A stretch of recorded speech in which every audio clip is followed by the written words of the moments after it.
Em 2016, um relatório da CPI do Senado sobre o assassinato de jovens no Brasil revelou dados assustadores.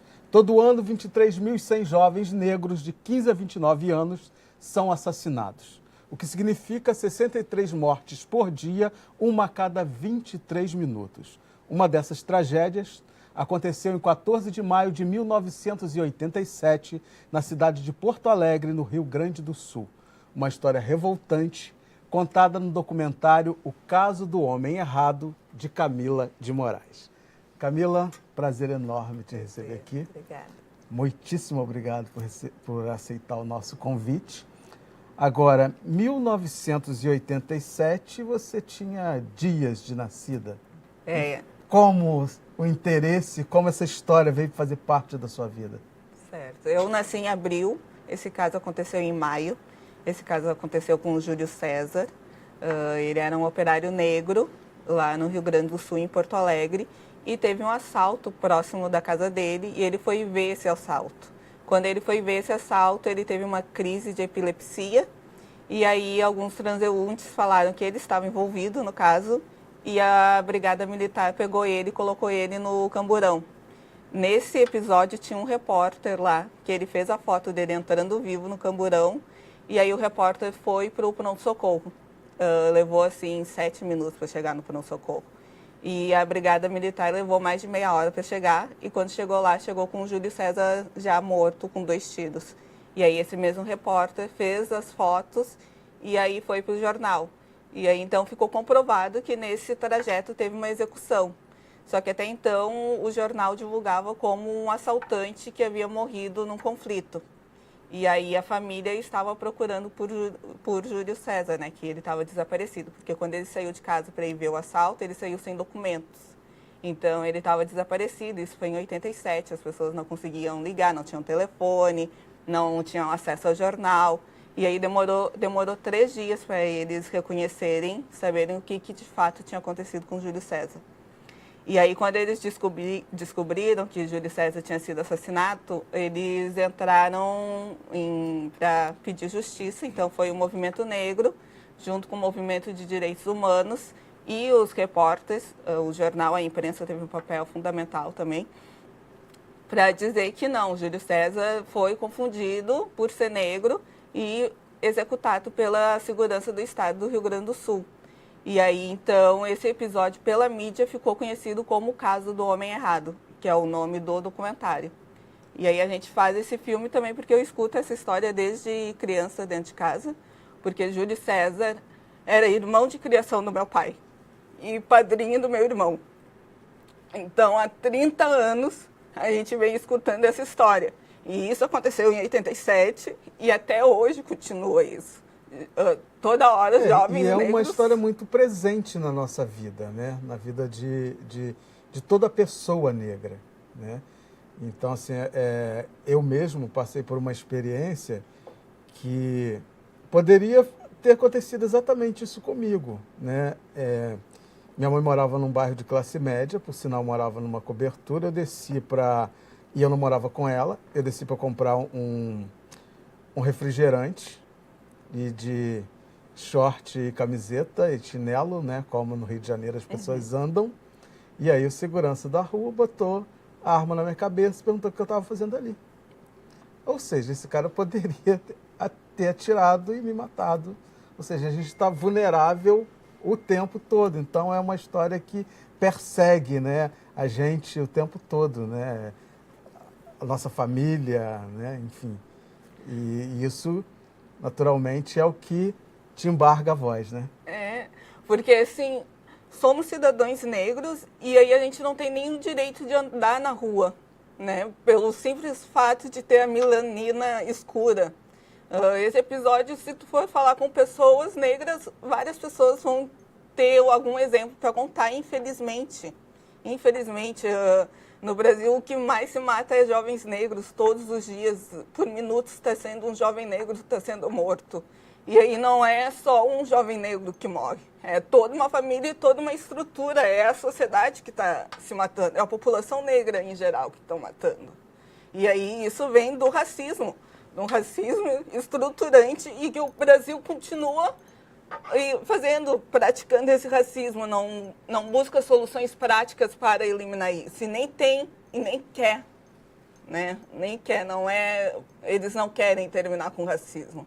A gente tem uma sociedade que fecha os olhos, né, para essa prática, né, para essa política, porque na verdade é uma política, né, a partir do momento que o racismo se dá enquanto estrutura, né, enquanto estrutura institucional, passa a ser uma política, né, uma política de Estado, de exterminação de um segmento da sociedade.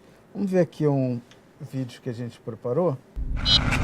Foi um escândalo em Porto Alegre. Você conhece? Conheço. Eu lembro desse caso, não lembro muito, mas eu lembro que ele foi colocado por dois policiais militares dentro de uma viatura e chegou no hospital com 2 tiros. Isso eu me lembro, eu estava no quartel ainda. Foi na década de 80 isso aí. Isso, foi em 87. Então, o nome dele é Júlio César. Em 87, ele foi confundido por um assaltante, sendo assaltante, e a polícia executou ele. Aí a gente está fazendo um documentário sobre essa história. Júlio César, esse caso ficou muito, eu gravei muito sério. Eu não lembro o sobrenome, mas Júlio César eu lembro. Ainda me lembro ainda que a viatura da brigada era um Fuquinha. Isso, 285. Isso aí. Os brigadeiros, o repórter da Zero Hora, não lembro o nome, bateu uma foto, saiu na primeira folha no jornal no dia seguinte, na Zero Hora. Por que ele foi confundido? Não pode, não pode. A polícia não pode confundir um cidadão. Ninguém vai num bairro rico confundir um empresário com um ladrão. E o que mais tem lá é isso. Na época até fiquei revoltado, porque foi muito revoltoso, né? Porque ele entrou dentro do carro só sangrando e chegou no hospital com 2 tiros. Essa é a história. E agora mesmo, neste momento, tem algum Júlio César sendo assassinado pelo Estado. Isso aí é que dói mais, né?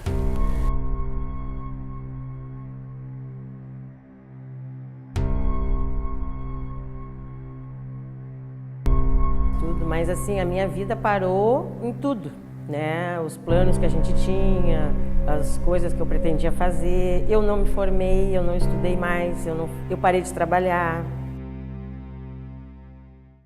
Como é que foi esse processo de mergulhar nessa história? Uma história que você já sabia, uma história que tinha saído nos jornais, que você ouviu a vida toda, mas mergulhar dentro dessa história, ir atrás das pessoas, fazer esse trabalho de pesquisa. Como é que foi isso para você, enquanto uma mulher negra e que sente na pele essa dor dessa tragédia? Então, a gente começou a ter a ideia de querer gravar esse filme em 2010. Então, a gente levou, assim, 7 anos para conseguir gravar. A princípio ia ser um curta, aí a gente tentou edital, tentou financiamento coletivo, a gente fez uma campanha de financiamento coletivo, aí não conseguiu, acabou que a gente conseguiu fazer uma parceria com uma produtora independente do Rio Grande do Sul. E aí, em 2016, que a gente começou a gravar. Então, nesse período que a gente conseguiu essa parceria e começou a gravar, a gente começou a fazer uma série de pesquisas, de fato, para poder achar as fontes, achar os policiais envolvidos, ver quem é que ia falar, quem não ia. E aí é um processo bem difícil, bem doloroso, mas que a gente sabe que é necessário falar. De alguma forma, é necessário debater isso. Então, a gente ficou 2016 todo o ano gravando. Uma das fontes se mudou, morava em outro estado, mora em Brasília, e a gente foi para Brasília para gravar com essa fonte também. E aí, dentro do filme, a gente conseguiu que tivesse a viúva, a Jussara Pinto, alguns familiares, aí tinha gente do movimento negro, pessoas do movimento de direitos humanos, agentes de segurança pública. E o filme, que era para ser um curta, virou um longa-metragem. E os policiais, você conseguiu falar com alguém? A gente conseguiu falar com eles, mas eles não quiseram dar depoimento. Mas a gente conseguiu, e como esse caso aconteceu em Porto Alegre e levou muito tempo até a gente conseguir fazer o julgamento, as pessoas conseguirem fazer o julgamento, se comprovou quem foram os que estavam envolvidos nesse caso, 14 policiais envolvidos nessa execução. Soube o nome de todos os policiais. Os policiais foram condenados, pagaram pouca pena, alguns pagaram, outros não. E esse é um caso que está muito vivo na mente de quem é de Porto Alegre. Então, quando tu fala assim, o caso do homem errado, qualquer pessoa lá sabe. E aí, até no momento da nossa gravação, até o lançamento que a gente fez em 2017, lá em Porto Alegre, mexe com as pessoas, mexe com a corporação da segurança pública, mexe com o movimento negro, com o movimento de direitos humanos.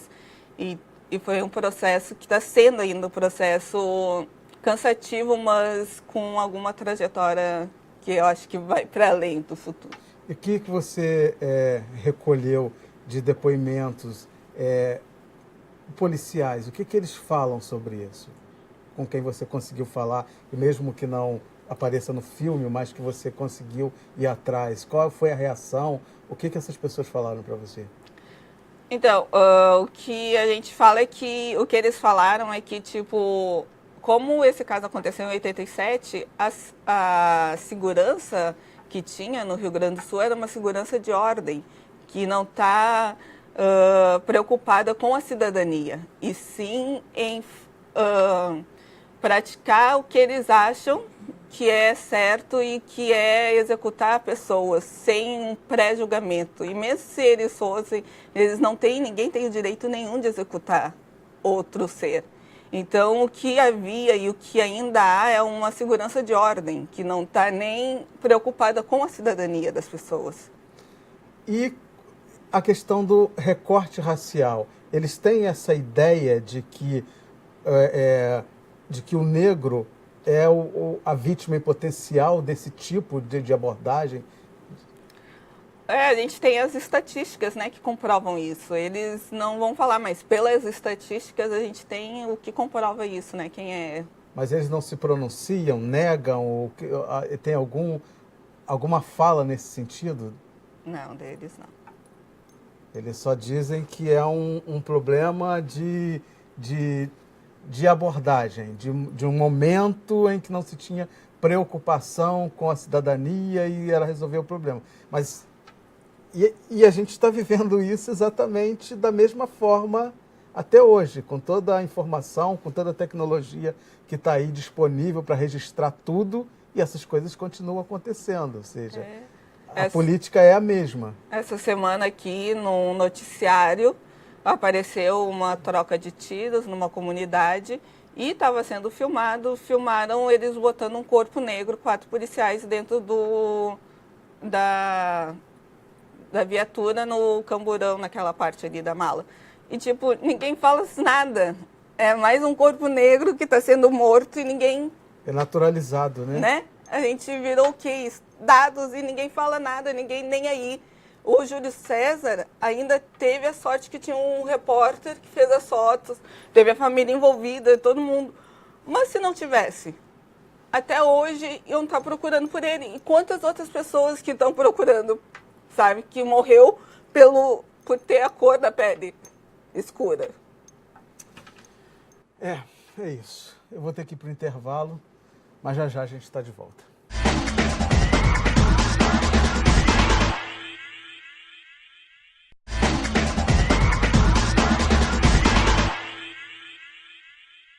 Hoje eu estou conversando com a jornalista e cineasta Camila de Moraes, diretora do documentário O Caso do Homem Errado.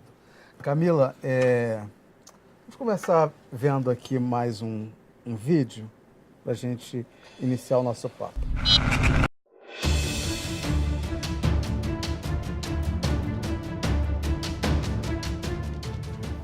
Poderia ter sido comigo. Podia ter sido meu sobrinho. Poderia ter sido com meu pai. Poderia ser meu filho. Poderia ser você.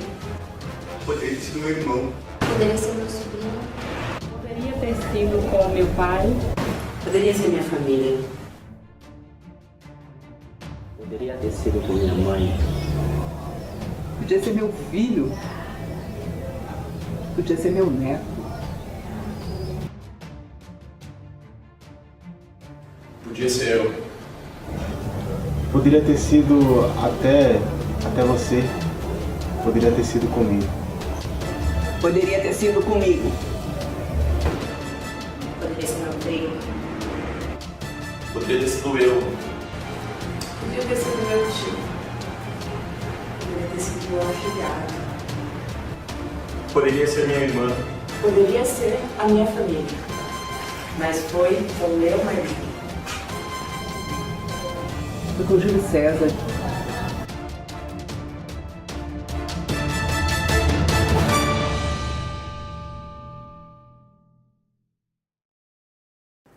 Um projeto como esse, ele ultrapassa, né, a fronteira da arte, né? Esse projeto virou um ato político, né? Quando você consegue mobilizar pessoas numa campanha dessa, e eu sei que durante as exibições também aconteciam atos, caminhadas, né? Conta pra gente como é que é esse processo, como é que é se sentir construindo essa visibilidade para um assunto que é tão importante, tão recorrente, tão naturalizado, né, que é o extermínio de pessoas negras. Então, esse vídeo que foi exibido, a gente fez na época da campanha.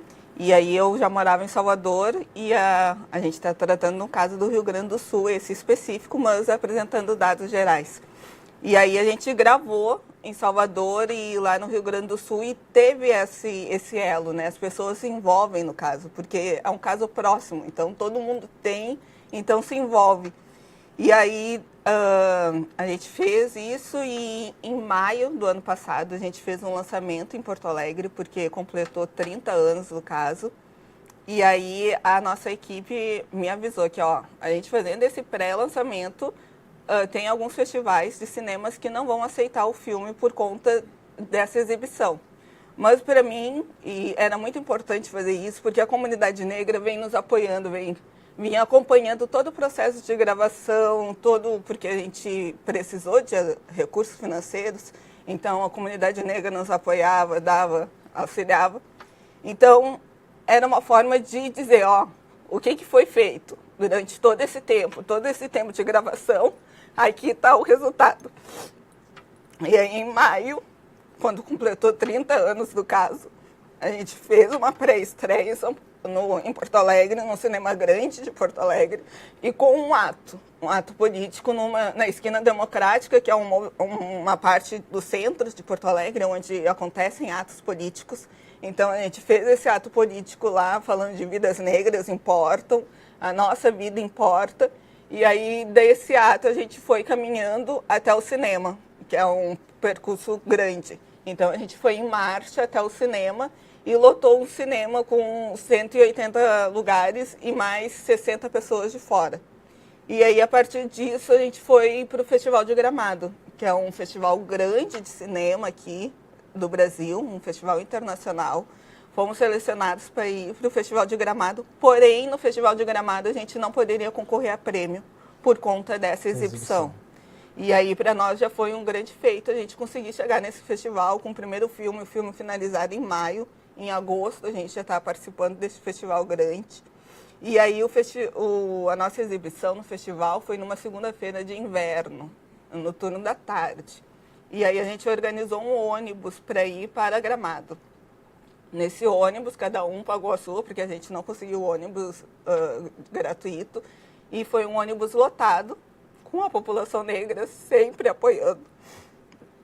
Foi um ônibus lotado no inverno para assistir um filme em Gramado. E aí, Gramado é uma serra gaúcha que só tem brancos, e o Festival de Gramado é um festival muito elitizado. Então, a gente, por um dia, pelo menos, encheu aquela cidade de pessoas negras indo assistir um filme que fala sobre nós. E aí, é uma coisa muito controversa, porque, assim, a pessoa acaba ficando surtada, porque a gente se inscreve em vários festivais. Em vários festivais a gente tem feito inscrição. Festivais são caros.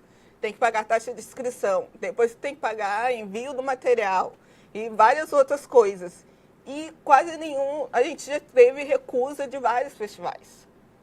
Porém, a gente está fazendo lançamento em algumas cidades. A gente já fez lançamento em Salvador. A gente fez lançamento em dezembro do ano passado em Salvador. numa sala de cinema com 200 lugares, também lotada. Aí, então, o público negro está sempre ali, está sempre nos apoiando e vai, e fala que é um filme bom. E aí a gente se inscreve em festivais e não é selecionado. Aí tu tem que ver assim... O que te emociona tanto quando você fala disso? É a falta de empatia com essa causa que é tão importante? É isso que te revolta? É isso, porque assim, a gente não está falando só para a população negra. É toda uma sociedade, porque as pessoas têm que entender que isso acontece com toda a sociedade, não é um problema da população negra. Então, o que revolta é porque, assim, se a comunidade negra estaria apoiando, mas os outros setores não se interessam por isso, eles acham que não é importante. E como é que a gente muda esse país? A gente não vai conseguir mudar enquanto as pessoas não se conscientizarem que isso não é só da população negra. O problema é um problema de todos, né? É bastante complicado essa situação. Mas é um trabalho vitorioso, né? Por sinal premiado, né? Queria que você falasse sobre isso. Isso. Aí o outro festival que a gente participou foi em Punta del Este, no Uruguai, em novembro. E nós também conseguimos ir em 10 pessoas para o Uruguai. Fomos de ônibus e carro. E aí é bem interessante essa trajetória do filme, porque é um filme que a comunidade negra está meio que adotando para si. Então, eles estão indo, estão se envolvendo. E se não tivesse essa força, com certeza a gente já teria parado na metade do caminho. E quando a gente chegou lá no Uruguai, teve a premiação. Aí a gente estava ali achando que poderia ganhar algum prêmio na categoria documentário. E quando deu a notícia dos documentários, não falaram o nosso nome. E depois, no final, o prêmio do festival todo foi para o Caso do Homem Errado. Ou seja, vocês ganharam o melhor filme, concorrendo com os filmes de ficção, com todos os filmes, vocês ganharam o melhor filme do festival. Isso. Tá vendo como que há uma luz no fim do túnel? É. E aí agora a gente ainda está nessa caminhada de querer participar de mais alguns festivais, até porque é um selo querendo ou não, é um selo de qualidade, né? Se o filme vai para festival e tem prêmios, é um selo de qualidade. E a gente necessita desse selo para dizer que é uma obra de cinema feita por 2 mulheres negras que estão no comando, eu e a Mariane Ferreira, uma produção independente que teve a parceria de uma produtora lá do Rio Grande do Sul. E aí, a gente, nessa trajetória ainda de festivais, a gente conseguiu fechar um acordo com uma sala de cinema de Porto Alegre. Então, em março, a gente vai entrar em cartaz, vai ficar por 2 semanas em cartaz. Foi bem difícil, mas a gente está ainda tentando em outras capitais do Brasil para poder indo. Porque, assim, a gente tenta as distribuidoras. É todo um processo, essa pós desse filme está sendo muito complicada, coisa que eu nem imaginava. A trajetória em si, falar do filme já foi complicado, mas a pós de um filme, para uma produção independente que não tem grana, cada documento do filme, para poder passar no cinema, tem que ter vários registros. Então, para a gente ter esses registros, a gente tem que ter esses documentos que tem que pagar, que são caros, são documentos caros, são documentos de 1.500, 1.600.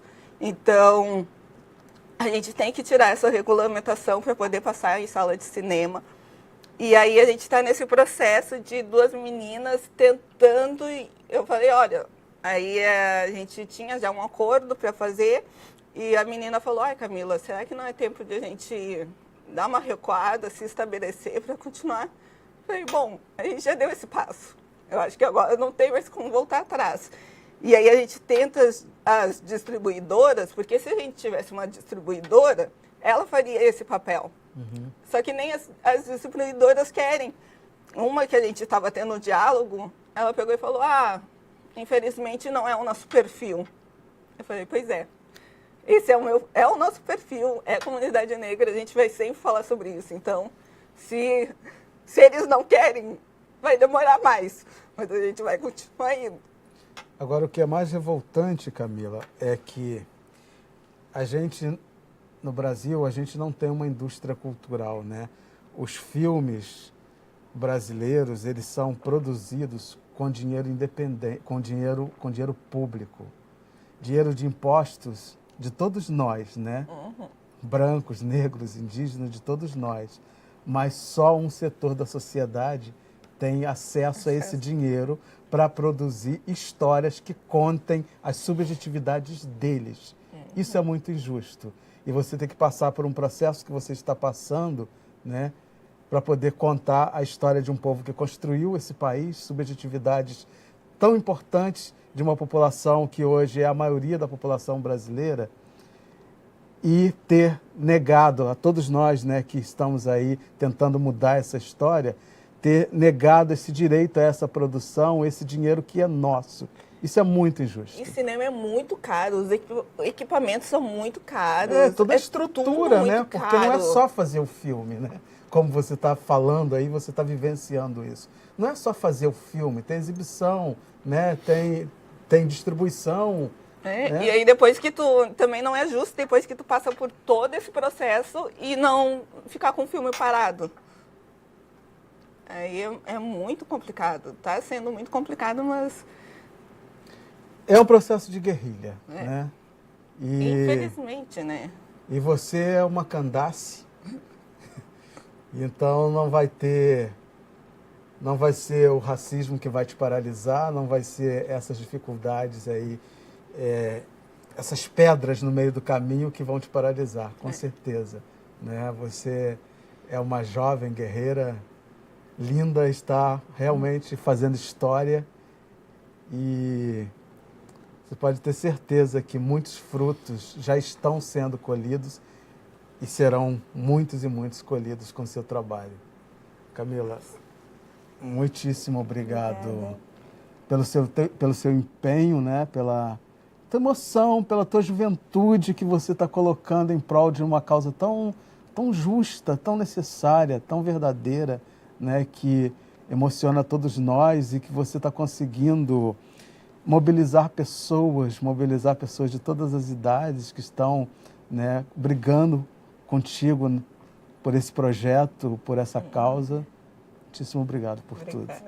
Que bom. Obrigada. Não, eu falo assim, gente, eu não sei de onde que eu tenho tanta lágrima, porque sempre que eu vou falar eu choro. Eu falo, não vou chorar dessa vez.